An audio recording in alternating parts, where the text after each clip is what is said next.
मैं सम्मानीय न्यायालय का पूर्णता आदेश का पालन करता हूं। न्यायालय के प्रति हमारी पूर्णता कृतज्ञता है, उनके प्रति सम्मान है। न्यायालय के फैसले से हमें कतई कोई आपत्ति नहीं है, क्योंकि राम मंदिर के विषय में भी 528 साल इंतजार करके न्यायालय का फैसला आया, भव्य राम मंदिर बनाई। लेकिन इस मामले पे जो चर्चा आई है कि मुझे पता चला कि मंदिरों को शिफ्ट करने के लिए कोई आदेश आया है। मेरी प्रार्थना है, निवेदन है, शहर के विकास को नहीं रोकना चाहेंगे, हम पूर्णतः समर्थन में है, लेकिन सिर्फ मंदिरों के लिए ऐसा विचार किया जाता है। फिर अगर कोई मस्जिद भी मार्गों में आ रही है, कोई मकबरे भी आ रहे हैं, तो फिर सभी के बारे में विचार करना चाहिए।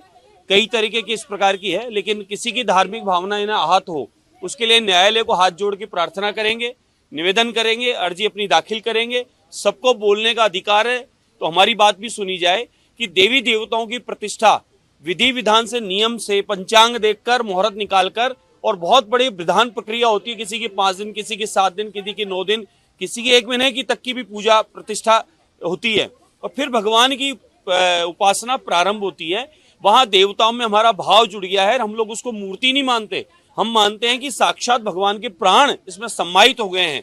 तो इसीलिए हम भोग लगाते हैं, इसीलिए उत्सव मनाते हैं, इसीलिए हम लोग पोशाक धारण कराते हैं, और भगवान को अपना जैसा शरीर, अपना जैसा स्वरूप और अपनी जैसी आत्मा उस परमात्मा में मानकर उसकी आराधना करते हैं। तो इसलिए देवी देवताओं को इस तरीके से उखाड़ देना या उठा देना ये एक विधान नहीं है। इसलिए हम न्यायालय के सामने अपील करेंगे, निवेदन करेंगे कि इस फैसले पर पुनः विचार किया जाए और हमारी भी सुनवाई की जाए।